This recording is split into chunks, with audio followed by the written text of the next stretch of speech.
Good morning. Good morning. Nice to see everyone. I'm always surprised that just after Christmas time that people show up to the temple, so thank you for being here. No, not everyone celebrates Christmas, but this time is always a little strange. Between the start of the holidays and New Year's, there's usually a Sunday or so in between there. And I'm always surprised that people show up, but I'm always happy that people do. I'm usually done with Christmas about 2 or 3 hours in, and then I like to get back to the hall. This year, my wife Azusa and I traveled to Christmas Valley for Christmas. We usually get together with my parents in Salem, but it was a really beautiful place. I recommend going there if you haven't been. It's in Eastern Oregon, the southeast of Bend, and it was a lake for a really long time, up until about 10,000 years ago. And when you go into the valley there, it's just this broad, flat land. Seems very dry, except they grow a lot of alfalfa there. There's a lot of water underground that they can pump to grow alfalfa, and wonderful formations in the earth. And we chose the place because there was an Airbnb there, and we wanted to get away from mask wearing and all the kind of what's going on in the world. So we got a little place there, and then we started looking around at what you could do there. And so we went to the crack in the ground, and we went to the hole in the ground. Both very interesting places. One's a crack, and one's a hole. And it's just as you would imagine it, except larger. And it was quite nice. Quite nice. Anyway, enough with the small talk. So we're drawing to the close of a very difficult year. Not that I expect that the difficulty will just disappear in 2021, but we are drawing close to this transition. I think for people in general, certainly for ancient people, that shift had already happened. It happened on the solstice about a week ago, where the darkest nights of the year for those of us living in the northern hemisphere have started to shift back. The light is beginning to return. This is probably why Christmas is located where it is, because people saw the symbolism, they felt the shift, and the Christ child returning or the Christ child emerging on the earth is the emergence of light. This image of the return of the light brings about hope. Driving around this year, particularly, the Christmas lights look beautiful to me. Sometimes I have a little bit of aversion to them, but sometimes not so much. But this year, they seem particularly beautiful to me. There's some hope in that sense of light. There's some hope for a new year. I was thinking about the image of the old man and the baby that you see around New Year's all the time. So you see the 2020. This will be in a cartoon in the newspaper, right? There'll be 2020, and they'll be kind of old. This one, I'm sort of interested to see what people draw this year about what did 2020 look like, And then there'll be the baby, with the hat that says 2021 on it. This new life, opportunity for new life. And so this is all wonderful. It's very hopeful. I would say it's very American to rely on the hope to get us through. But true light never leaves behind the darkness. Real spiritual light does not come or go. And the hope that we may feel is important, but is also ephemeral, is also conditioned, and is not completely reliable. Difficulty really is our lot. 2021 will not be without difficulty. But Difficulty does not stand in opposition to joy. The coming and going of the light, the coming and going of the year, it's good for us to have hope. It's good for us to have a positive feeling about what we might do. But I'd like to invite you to recognize the limitation in that. If the idea is to split off from the darkness, to split off from difficulty, because that very desire to split off from difficulty is the thing that impedes joy. It is not the difficulty itself that impedes joy. It is our desire to transcend or to move away from the difficulty that stands in opposition to joy.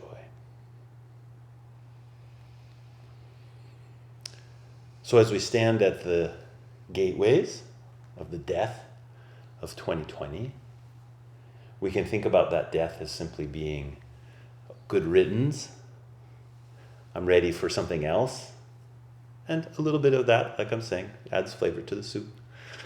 But we shouldn't put our heart too completely there. Death and life are inseparable. This is core to the Buddha's teaching. Sometimes we say death and life or death and birth are inseparable. On the Han, this wooden block that we hit at the beginning of service on Sunday mornings, we're using that every day here at the temple. We use it to knock out time. Right? Not knock out time, but to knock time. It is the instrument of time. If you listen to that crack, if you live in a temple environment, you spend a lot of time in a temple environment, that sound of the crack becomes really important to you. A lot of times it's just like, oh, I better finish up what I'm doing and move to the next thing. Right? But as you become more intimate with that sound, the sound of the crack becomes a call to your heart. And it's a call about death and about life. In fact, traditionally on those Han, there would be a short poem that's written. And sometimes the poem is shortened to be just 4 Chinese characters. It says, life and death, great matter. The poem is great is the matter of life and death. Day and night goes quickly passing by. Each one of you, wake up, don't waste this life. That's if the whole thing is written there. But I much prefer the one that just says, birth, death, great matter. So every time you hear that crack, right? The New Year's coming is that crack of the Han. Birth, death, great matter.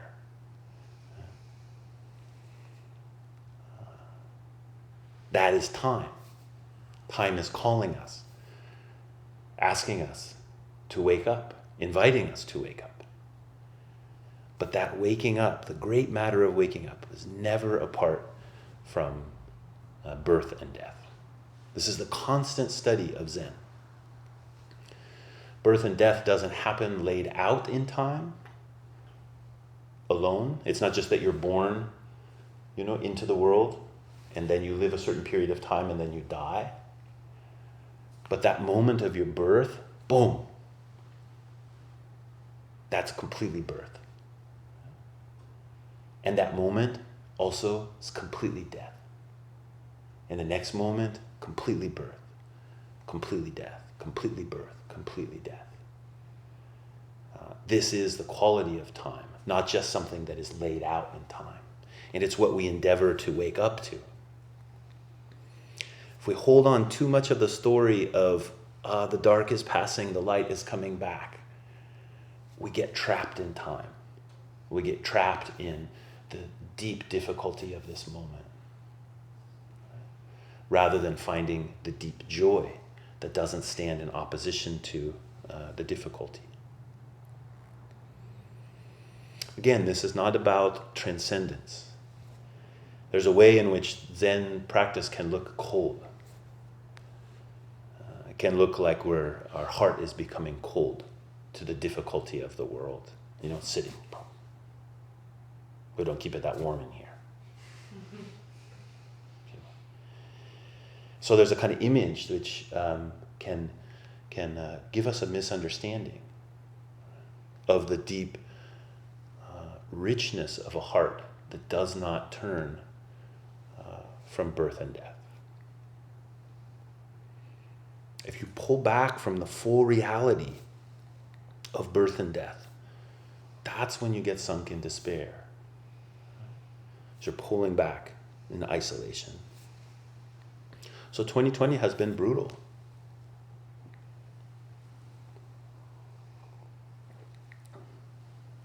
For some of you, the brutality may seem a little bit abstract. I know for me, I can see a number of a death count. I'm like, yeah, okay, that seems really bad. But does it actually touch my heart? I'd invite you to think about the losses of 2020, not just in the abstract sense, but in the very concrete sense of your life, whether that is a literal death of a person, or whether that is the loss of a life, a way of living, the loss of relationships, the loss of possibilities, all of that loss, we should reflect on. We should take care of it. There's an interesting story about the Buddha Shakyamuni's death.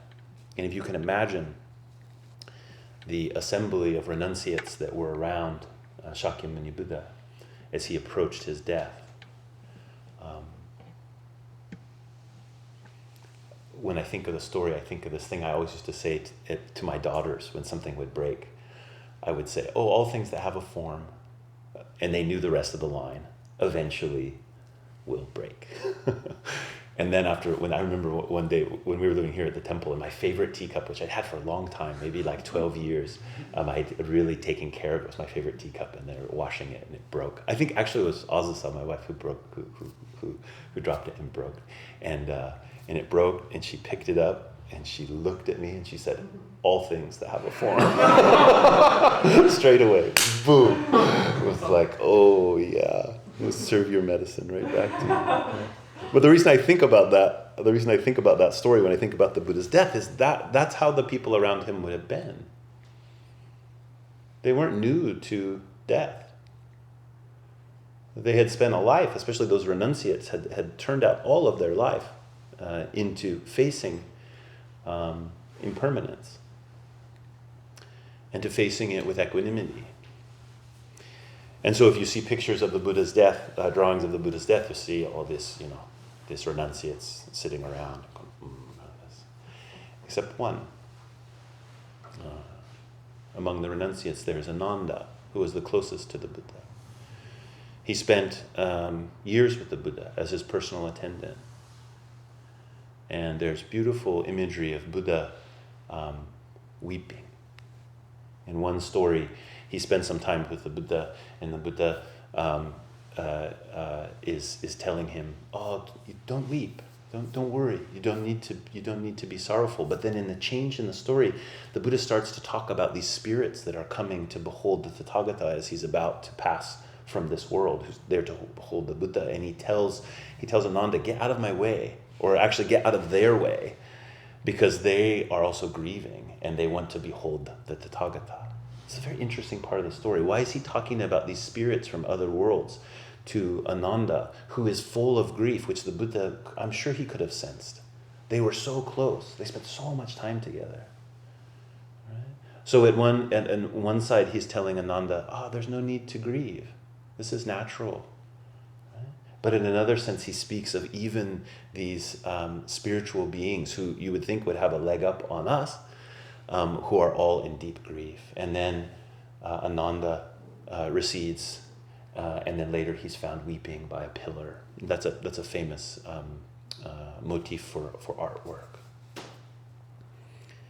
Right? Ananda is weeping at the Buddha's death. So important. He doesn't become the direct successor of Shakyamuni Buddha's Dharma. He's oftentimes thought of as being less accomplished. He was not an arhat, and only later did he achieve full awakening. But in our tradition, in our lineages, he stands on the altar along with Makashapa, who was the direct descendant of Shakyamuni Buddha, the direct descendant of the Dharma, and then Ananda.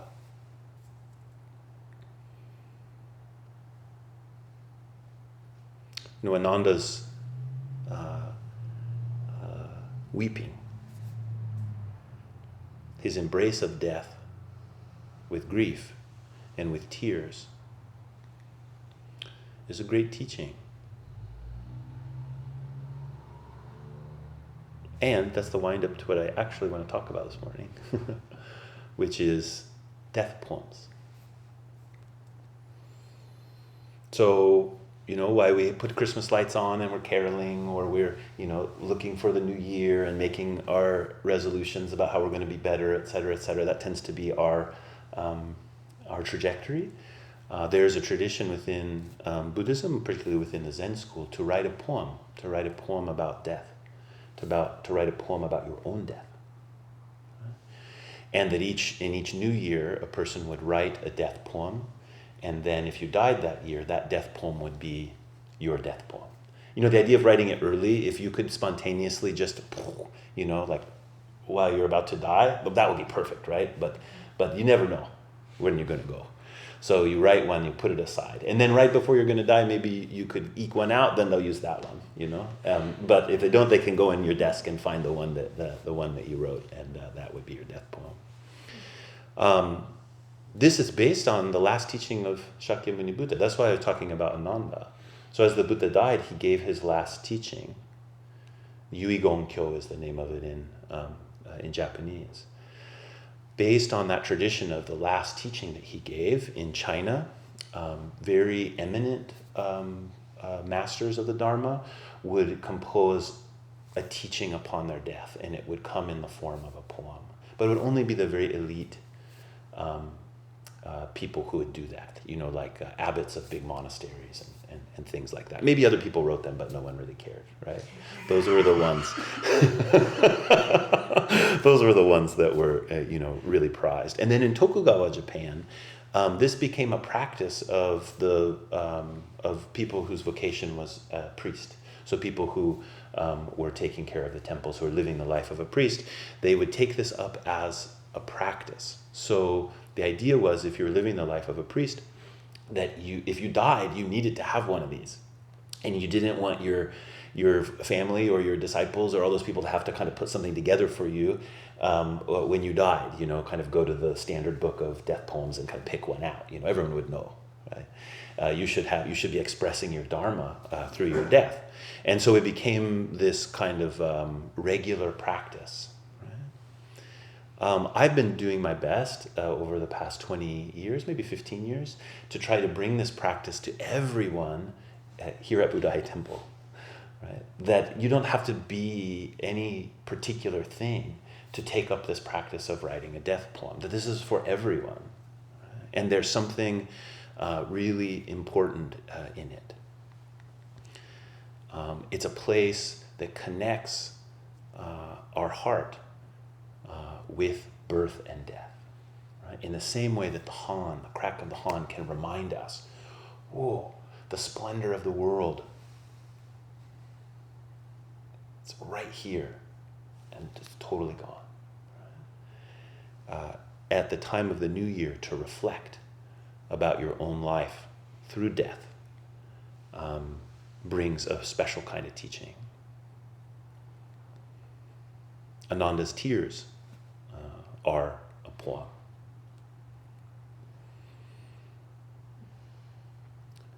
Poems are so important because they express things in a way that relates to a different part of our heart. On my notes here, I wrote the hinterland of the heart. Apparently, a hinterland has to do with like being across some water, and kind of over a place you don't know where it is. These are the places that we're talking about. These are the places where death is not our enemy, right? Doesn't stand in opposition to joy. It's the place where birth and death are not so crisply cleaved off of each other. There's a wholeness of joy and of loss.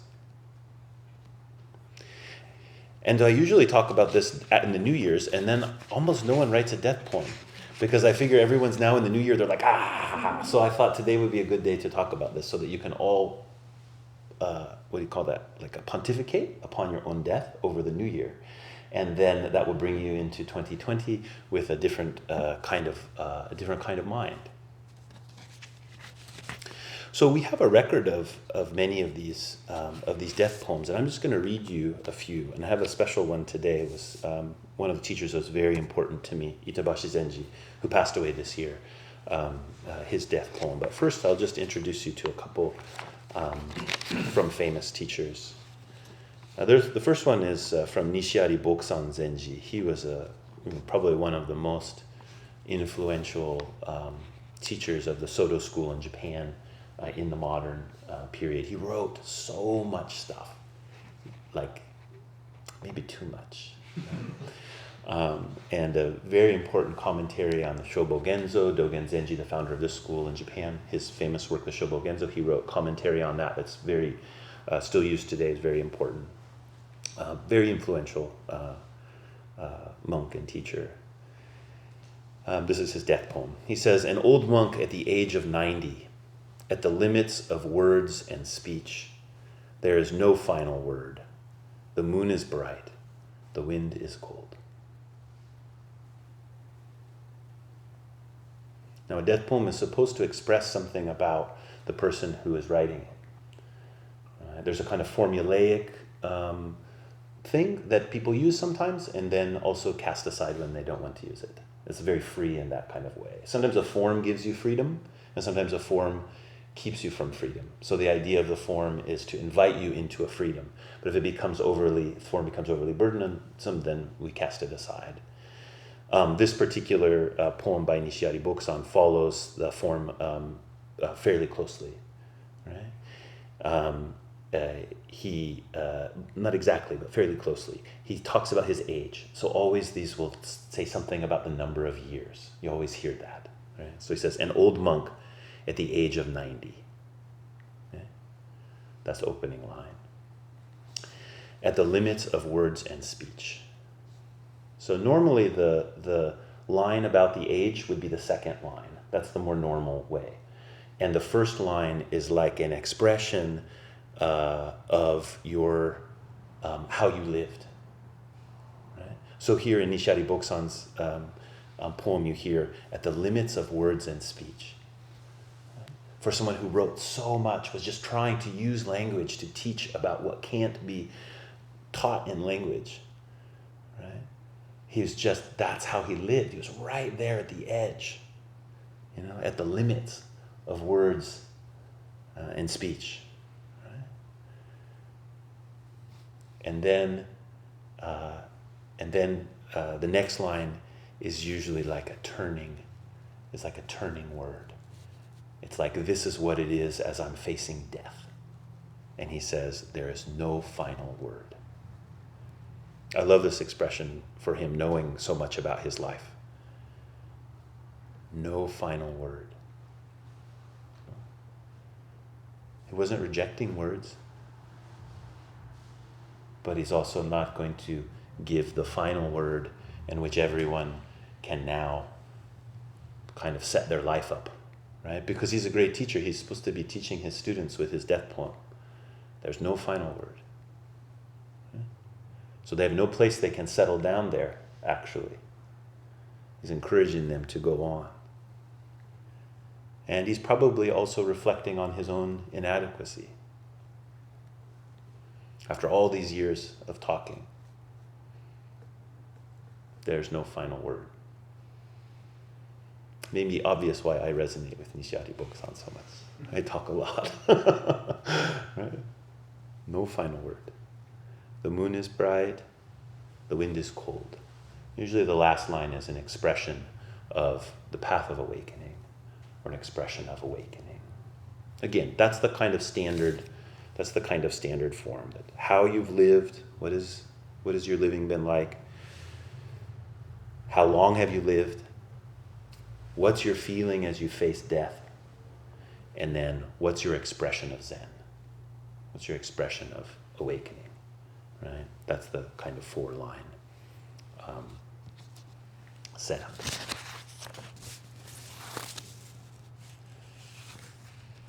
Here's one. This was very vigorous. This is from Dogenzanji, who is back in the 13th century. Doctrines asunder, Zen cast aside, 81 years. The sky now cracks and falls, the earth breaks open. In the heart of the fire lies a hidden spring.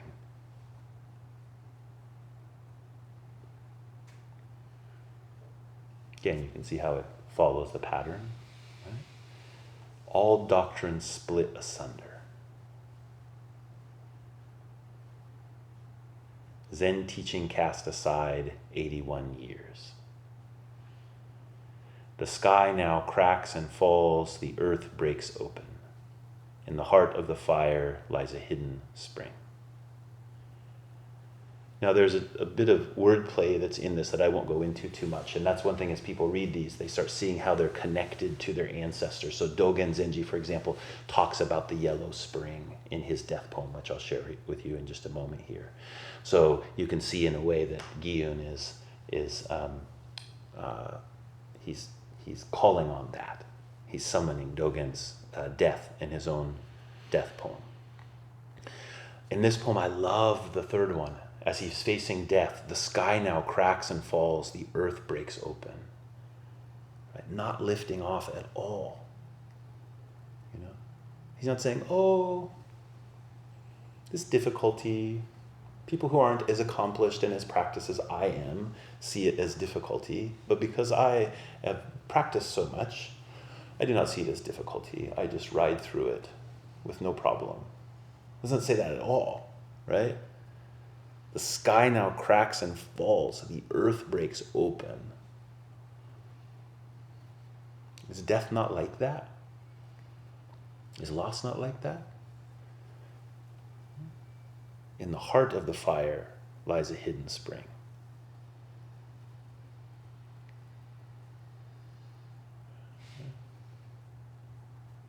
In the waves of fire, there is a spring that is behind.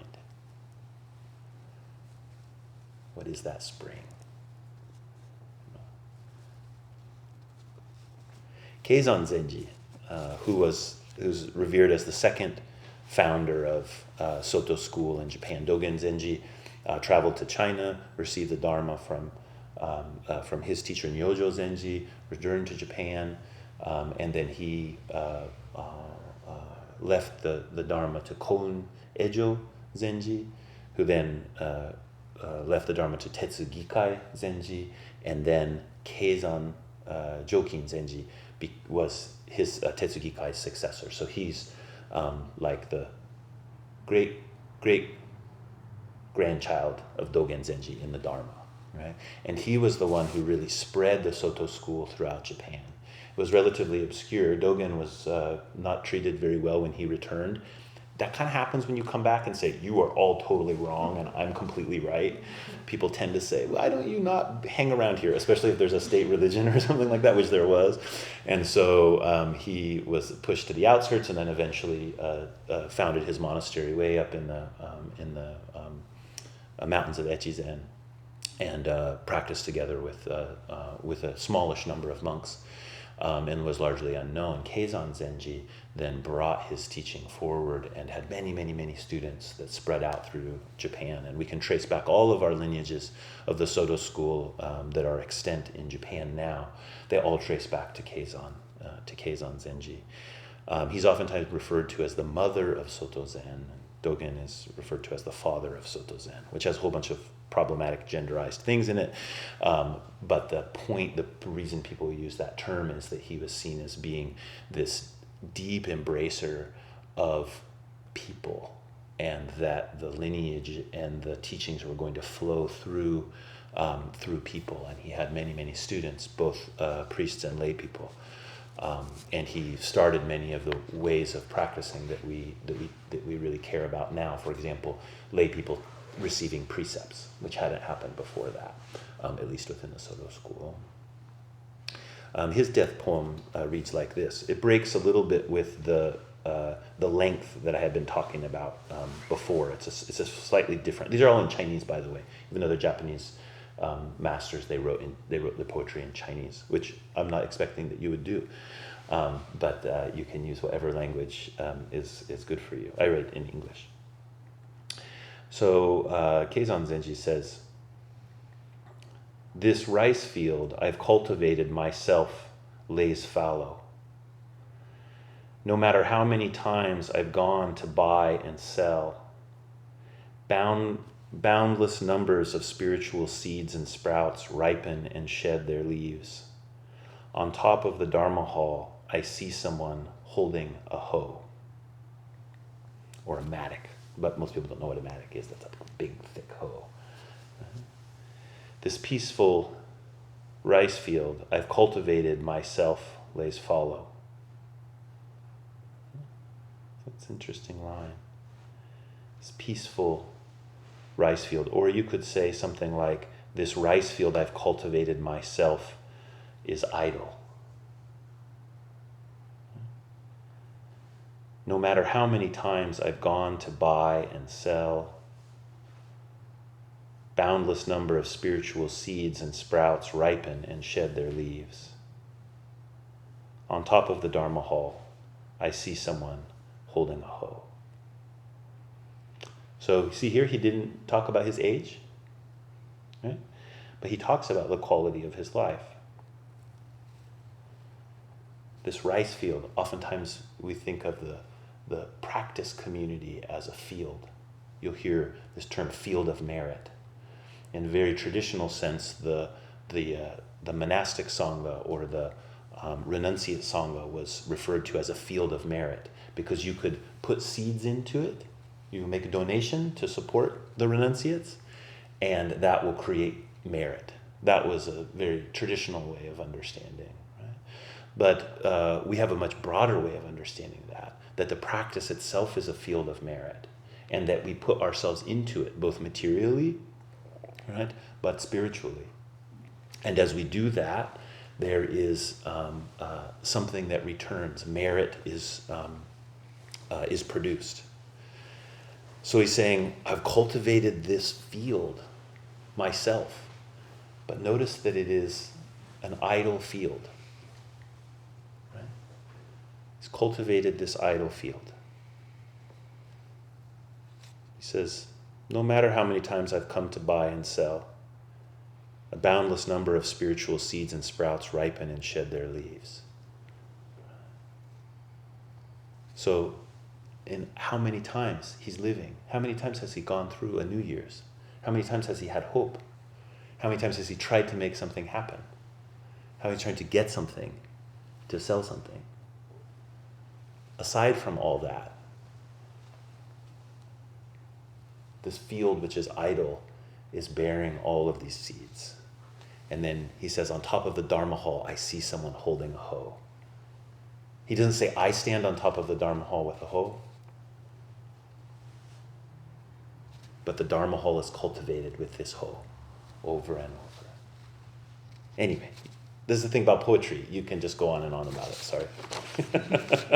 So I'll read you two more, and then give you some encouragement about your own poem. This is Dogenzanji's death poem, and I'll read it because he's Dogen, and so it seems like you would want to know. He wrote in a different style. He wrote a 6-line poem rather than a 4-line poem. The standard one in modern times is generally 4 lines. But like I said, you can write 6. This is a more like a certain kind of Chinese poem that is a 6-line, 4 characters per line. For 54 years, following the way of heaven, now leaping beyond, shattering every barrier, amazing to cast off all attachments, while still alive, plunging into the yellow springs.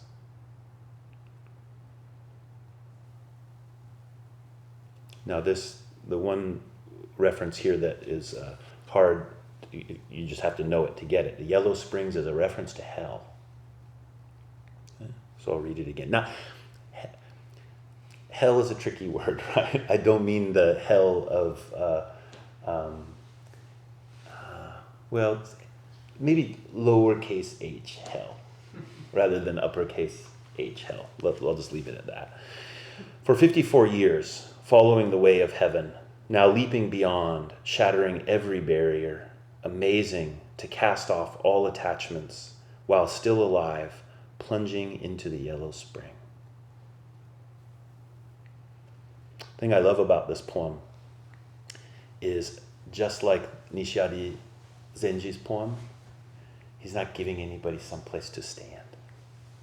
He tells his students, while still alive, plunging into the yellow spring, right? Falling into hell. That's what we do. That's what we do again and again and again and again. We make that mistake again and again and again. Practice doesn't end. And for a teacher whose main point that thunders down to our day today, that practice and awakening are not separate. You are not awakened and then done with practice, right? And at the same time, you can't practice to get into awakening. You have to practice awakening directly, right? To remind everyone, plunging into yellow springs by still alive, right? Of course, we plunge into that difficulty. That's where the practice and the awakening are alive.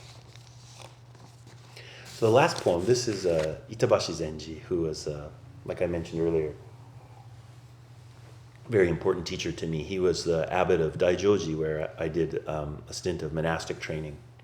And I was sad to not be able to practice with him more. He moved, as I entered the monastery, he moved to Sojiji to become the Zenji. There's two Zenji, who are the top priests of the school. One is at Eiheiji and one is Sojiji. So I was looking forward to practicing with him, and I had gone to the monastery previous to that to meet him and practice with him some. But as I formally entered the monastery, he was called to become the new Zenji at Sojiji, and so I didn't get to practice with him directly so much. But he deeply impacted me, and his cultivation of Daijoji, that field that he cultivated there, was really became a primary spiritual home for me. And he passed away this year on July 5th. He was 94 years old by the traditional Asian way of counting age, and 93 by Western age. In the at least East Asian way of counting age, you were 1 when you were born. So they actually count the year that you're in rather than the number of years that have passed. And up until modern, like very recently, in Japan, there was no such thing as birthday. You had a birth year. No one kept track of your birthday. Everyone's birthday was New Year's. So New Year's was like the big celebration. It's like 3 days, right? And so everyone just had their birthday at the same time. So everyone would change their age that day altogether, rather than it being like, oh, July 27th, that's my birthday. That's, I turned 51 next year. So like I keep track of it like that. You would just say, oh, okay. Like next year I would just, on New Year's, I'd say, oh, I'm 51 now, because that's what I would be that year. It would be my 51st year. Anyway, so 94, same age as my teacher. And my teacher and he trained together in Sojiji many, many years ago. Some of you may have heard stories about him.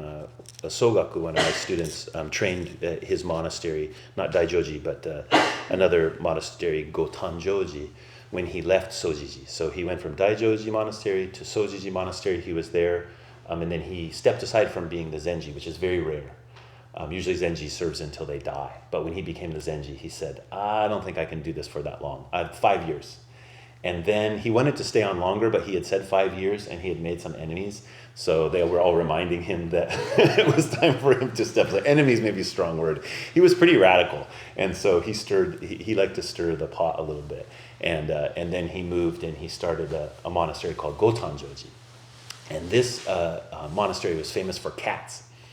And Itabashizenji loved cats. And so if anyone had a cat that they couldn't take care of, or was just shown up, a stray cat or whatever, they would bring it to Gotanjoji. And so by the time Sogaku was studying there, this was maybe 6 or 7 years ago, there were like 100 cats.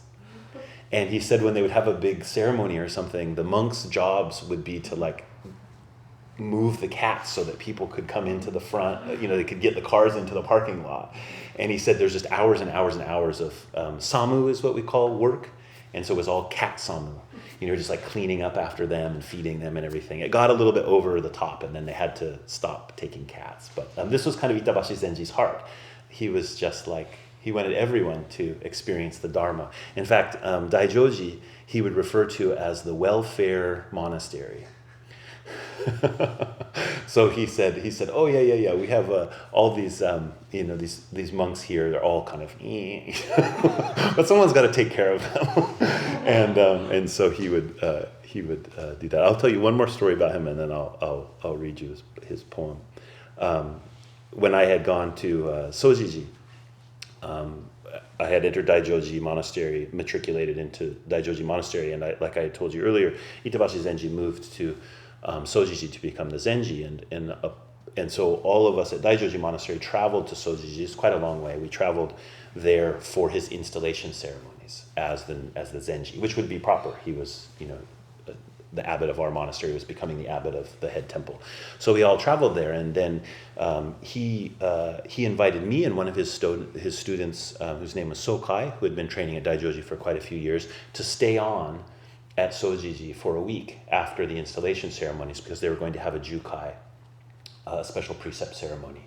And so we traveled, I think there were 40 of us we traveled there for the ceremonies, and then that same day 38 left, and Sokai and I stayed, and then we stayed one more week there at the head monastery for these special ceremonies. They're kind of like some of the most high church ceremonies that happen within the school. And a lot happened during that week, but which I won't bore you with, other than to say I really didn't like it very much. Sojiji was a place where the front side was just really beautiful, everything just super beautiful. But we were staying in these special quarters. They didn't know what to do with us because we weren't matriculated monks in that monastery, but we also weren't lay people, and so they couldn't put us in the place where the lay people were, but they couldn't put us in the place where the matriculated monks were. So they put us in this place where normally people aren't. And so we got to see all this kind of like backside of what was happening while the front was really beautiful. And so the day after the Jukai was over, which was wonderful in many ways, but I wasn't so keen on Sojiji. Itabashizenji called us, for us to see him before we left, which is a great honor. You don't normally get to do that. This is a little bit like meeting the president or something. And so we were sitting, by the garden there. I can still see Sokai was sitting next to me, and we're sitting here, and someone served us some tea. And so he said, "So, Ejo, what did you think about Sojiji?" And being the young, brash American that I am, I told him what I thought. I said, "I don't like Sojiji." And I even went further. I said, "And I don't think it suits you." And he said, "Well, what do you mean?" And I said, Sojiji is very beautiful on the front side, but the back side, is kind of dirty. And did this little bit. He said, "Yeah, it's true. I have a hard time with Sojiji too." He said, Sojiji is very beautiful on the front side, but the back side isn't much. Daijoji, on the other hand, the front side isn't much, but the back side, it's not much either." And it was like those words turned my heart. Like the severity of my conception of what the Buddha's path was about being something elevated and great. And that I would have, the world I lived in was, I liked the front side not so much, but the back side had to be a lot. And Itabashizenji was totally free of that. Right? And with that, he had a deep power to affect the hearts and minds of his students. So his passing this year was not surprising. He had had cancer for a long time, and diabetes, pretty strong diabetes. When I was at Daijoji, when I'd go to visit him in his room, he would always send me back to my shared room with big mounds of sweets, because he was kind of like a rock star teacher, so people would send tons and tons of sweets, and he was just like, I can't stop eating them. I have diabetes, but I can't stop eating them. I eat 5 or 10 a day. Please take them with you. He would send them back. Anyway, he had been in poor health for a long time, so his passing wasn't a surprise, but is poignant. So this is his poem. Directly such is pure truth. 94 years. One path of the idle moon, boundlessly becoming play.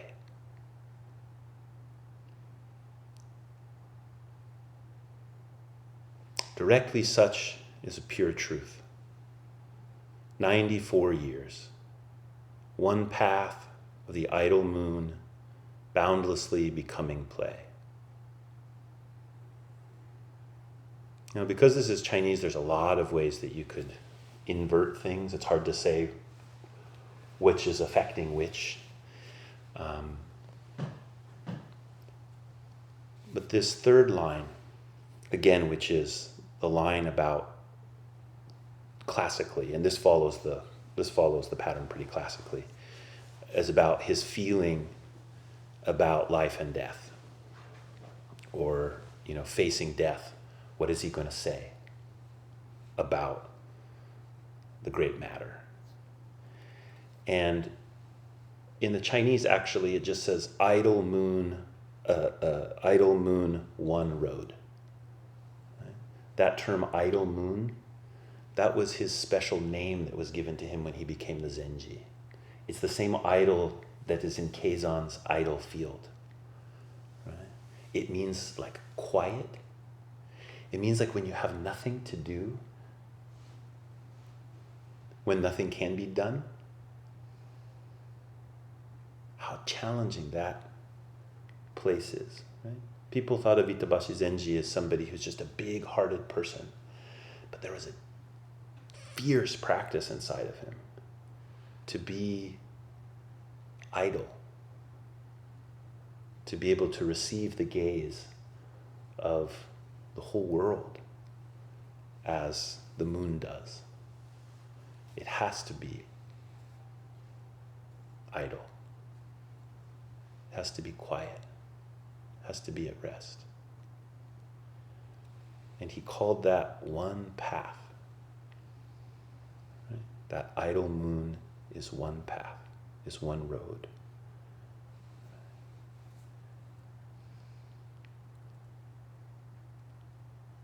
And it boundlessly is becoming play. This term play and the Chinese character, it kind of comes from, it's not like playing baseball. I mean, it could be that, but it's more like, it has an image of like a child playing in the water, kind of maybe bounding back and forth.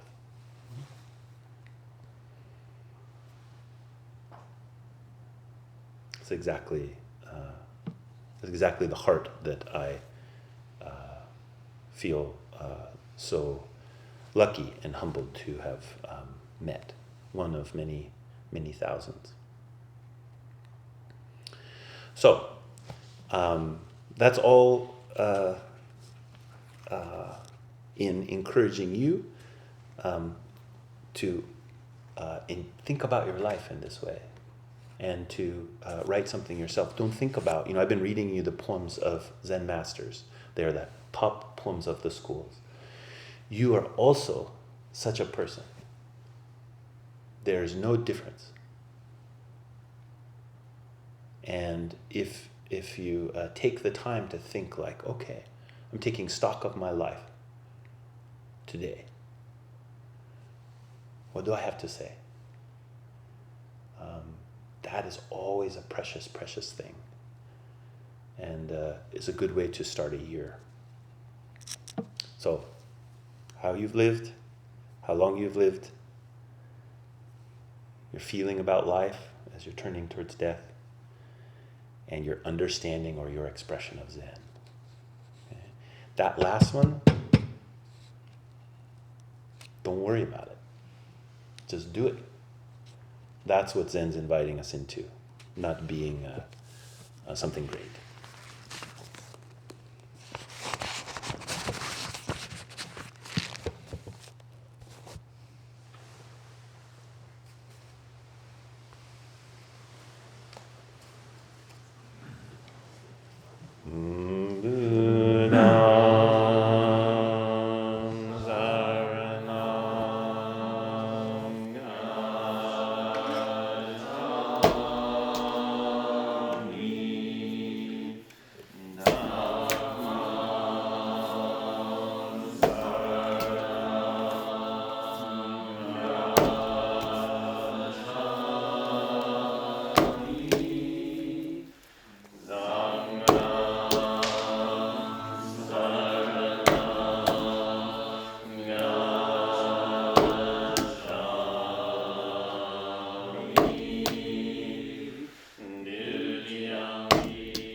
Here's our finished mochi, baby.